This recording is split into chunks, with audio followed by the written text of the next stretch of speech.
สบายดีพี่น้อง มีหลายๆคนเด้อคอมเมนต์มาบอกว่าเนาะถัดอยู่บ้านใดนะสนั่นมือนี่ถัดก็สิมาบอกบ้านเกิดของถัดเนาะก็คือถัดอยู่บ้านน้องพังย่องเด้อพี่น้องเด้อเมืองแหละแข้งสารวัตรพี่น้องนะหลายๆคนที่เคยเอิ้นกันว่าเนาะบ้านน้องบ้านหน้าคู่เด้อพี่น้องเด้อเนาะบ้านถัดนี่แหละเป็นบ้านพ่อบ้านแม่ของถัดเนาะสนั่นมือนี่ก็ถัดได้มาเยี่ยมยามบ้านเกิดของถัดเนาะมือนี้ฉะนั้นก็อยากพากเนาะพี่น้องเนาะ FC หลายๆคนเนาะที่เป็น FC ถัดเนาะพากสองน้องเด้อนี่ก็เป็นน้องชายของถัดเด้อพี่น้องเด้อนี่สองนี่พี่น้องนะตอนนี้มีผู้ติดตาม 8,000 แล้วพี่น้องสิเข้าหมื่นแล้วพี่น้องเด้อพากได้พี่น้องเด้อพากให้ช่องน้องชายให้ถึง 10,000 คนพี่น้องเพื่อสามารถน้องสามารถมีโอกาส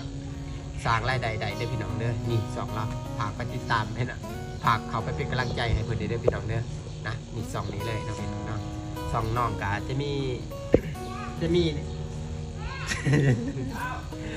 หลายแบบคลิปพี่น้องจะมีคลิปหลายๆแบบพี่น้องจะมีการสนุกสนานแน่เนาะถ้าทัดมากก็จะมีคลิปตลกเฮฮาเนาะถ้าน้องเองอยู่กับน้องก็จะทำคลิปแบบสไตล์น้องอะไรพี่น้องฉะนั้นฝากทุกคนเดินฝากเขาไปเป็นกำลังใจให้น้องในเรื่องพี่น้องนะ